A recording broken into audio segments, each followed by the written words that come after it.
Hello friends, welcome to UK तैयारी। आज के सेशन में हम डिस्कस करेंगे 1892 का अधिनियम से आगे के जो अधिनियम है, ठीक है, उनको वहीं से आगे कंटिन्यू करते हैं। इससे पहले हमने 1876 का शाही उपाधि अधिनियम तक हमने डिस्कस किया हुआ है पिछले वीडियोस में। उनका लिंक आपको डिस्क्रिप्शन में मिल जाएगा, आप जाकर उनको चेक कर सकते हैं यदि आपको देखना है तो। और यहाँ से आगे आज कंटिन्यू करते हैं 1892 का अधिनियम, ठीक है, जो 1876 का शाही उपाधि अधिनियम आया, जहाँ पर महारानी विक्टोरिया को सम्राज्ञी घोषित कर दिया गया था। वहीं से आगे आज कंटिन्यू करते हैं 1892 का अधिनियम पर। तो देखिए इस अधिनियम में क्या हुआ। सबसे पहले यहाँ पर अप्रत्यक्ष रूप से केंद्रीय और प्रांतीय विधान परिषदों में निर्वाचन की व्यवस्था की गई, ठीक है। तो अप्रत्यक्ष रूप से जो केंद्र और प्रांत की जो विधान परिषदें थी वहाँ पर निर्वाचन की व्यवस्था की गई। जो वहाँ पर सदस्य चुने जाएंगे वो निर्वाचन के माध्यम से चुने जाएंगे, यानी करके चुन करके उनको वहाँ पर लाया जाएगा, ठीक है। ये व्यवस्था हुई सबसे पहले। फिर जो दूसरी बात हुई वो परिषद के भारतीय सदस्यों को वार्षिक बजट पर बहस करने और सरकार से प्रश्न पूछने का अधिकार इनको यहाँ पर प्राप्त हुआ, ठीक है। जो परिषद थी भारत की, ठीक है, तो उस परिषद में जो सदस्य थे, उस परिषद के जो सदस्य थे उनको वार्षिक बजट पर बहस करने का उनको अधिकार मिला। और दूसरा अधिकार सरकार से प्रश्न पूछने का, ठीक है, वो सरकार से किसी भी तरह के प्रश्न पूछ सकती थी, ठीक है। यहाँ से ये चीज़ कह सकते हैं कि आई 1892 का जो अधिनियम है वहाँ से, ठीक है।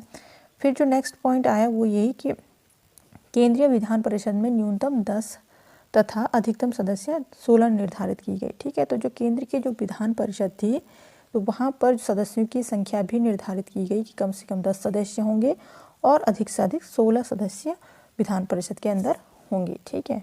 अब इसके बाद यहाँ तो बात हुई 1892 के अधिनियम की। अब नेक्स्ट जो अधिनियम आया यहाँ पर 1909 का मार्ले मिंटो सुधार अधिनियम उसको कहा जाता है।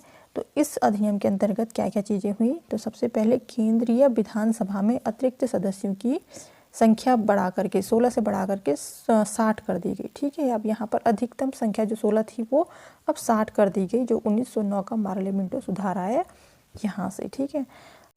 फिर जो नेक्स्ट पॉइंट आएगा वो ये कि इसमें गैर सरकारी सदस्यों में से 27 सदस्य निर्वाचित होते थे, ठीक है। तो 27 जो सदस्य थे वो चुन करके लिए जाते थे परिषद के अंदर, और इनमें 15 सदस्य मनोनीत होते थे, ठीक है। 27 सदस्यों में से ही जो 15 सदस्य वो मनोनीत भी होते थे, ठीक है। तो 32 जो गैर सरकारी सदस्य थे इनकी बात की जा रही है, जो कि विधान परिषद के अंदर थे। उनमें से 27 सदस्य निर्वाचित होंगे और 15 सदस्य मनोनीत होंगे, ठीक है। ये बात हुई। अब जो नेक्स्ट पॉइंट आएगा वो ये कि सांप्रदायिक प्रतिनिधित्व का प्रावधान। तो इस अधिनियम के अंतर्गत सांप्रदायिक प्रतिनिधित्व का प्रावधान हुआ कि यहाँ से क्या होगा कि सभी लोगों पर एक जैसा प्रतिनिधित्व होगा, प्रतिनिधि कोनों का एक ही होगा, ठीक है, पूरे देश का। इसीलिए इस जो अधिनियम है मार्ले मिंटो, इसको लॉर्ड मिंटो का सांप्रदायिक प्रतिनिधित्व का पिता कहा जाता है, ठीक है। जो लॉर्ड मिंटो है जिसके नाम पर ये अधिनियम है मार्ले मिंटो सुधार, तो वही लॉर्ड मिंटो को क्या कहा जाता है, सांप्रदायिक प्रतिनिधित्व का पिता भी कहा जाता है। तो ठीक है, यहाँ पर ये बात। अब जो नेक्स्ट पॉइंट आएगा वो ये कि भारतीयों को भारत सचिव एवं गवर्नर जनरल के कार्यकारिणी परिषदों में नियुक्ति होगी, ठीक है। तो जो भारत सचिव एवं गवर्नर जनरल जो थे भारत के, तो उनमें कार्यकारिणी परिषदों में नियुक्त होगी। जो यानी कि जो भारतीयों लिखा है ना, यानी कि भारत के जो नागरिक थे उनको क्या अधिकार मिलेगा कि जो भारत के सचिव और गवर्नर जनरल हैं उनके कार्यकारिणी में, ठीक है, उनकी परिषद में उनको नियुक्ति मिलेगी, ठीक है। ये बात हुई जो कि मार्ले मिंटो सुधार अधिनियम के अंतर्गत हुई 1909 में। अब इसके बाद जो दूसरा अधिनियम आया वो ये कि 1919 का भारत सरकार अधिनियम, ठीक है।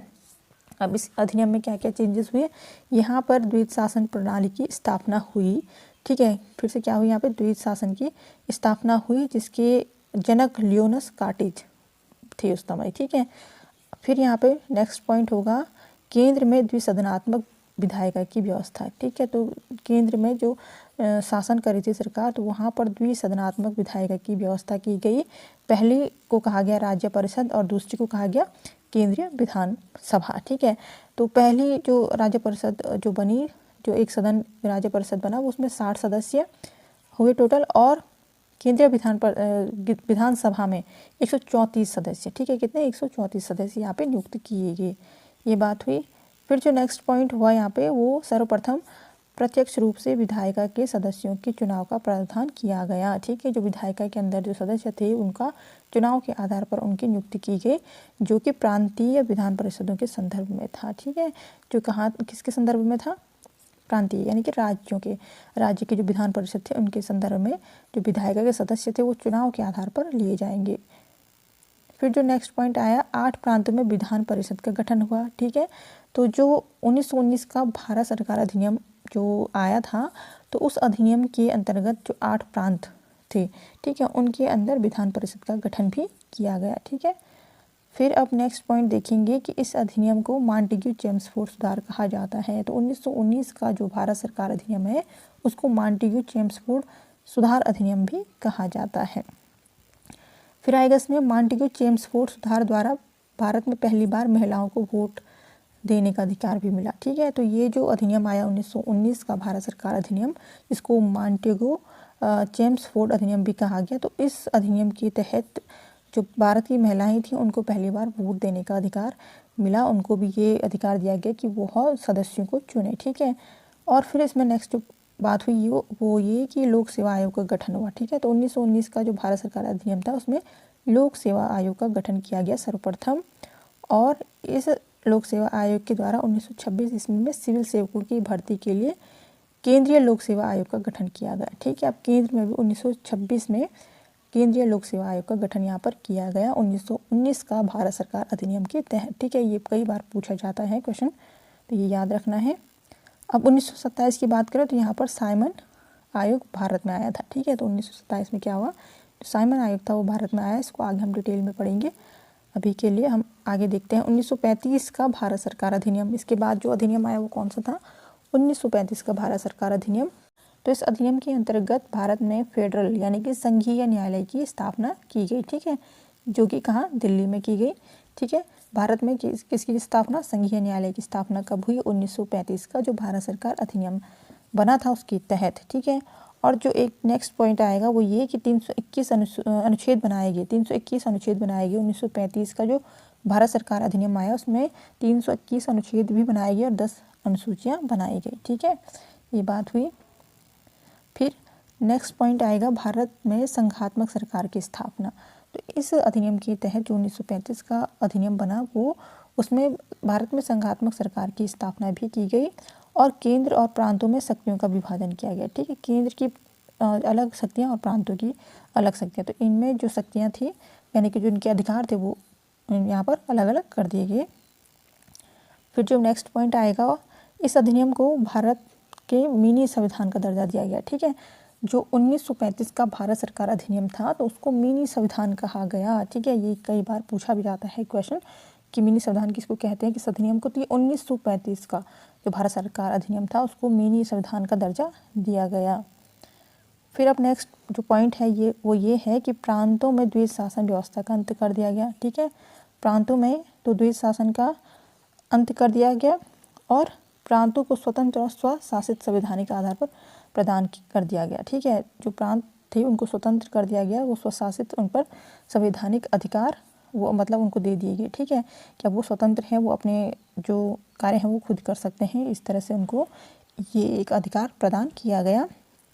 फिर अब यहाँ पर देखिए, प्रांतों में तो द्वैध शासन प्रणाली खत्म कर दी गई, लेकिन केंद्र में द्वैध शासन की प्रणाली यहाँ से शुरू हुई। ठीक है, कन्फ्यूज़न नहीं होना है, प्रांतों में तो ख़त्म कर दिया लेकिन केंद्र में यहाँ पर फिर से स्टार्ट कर दिया गया द्वैध शासन प्रणाली।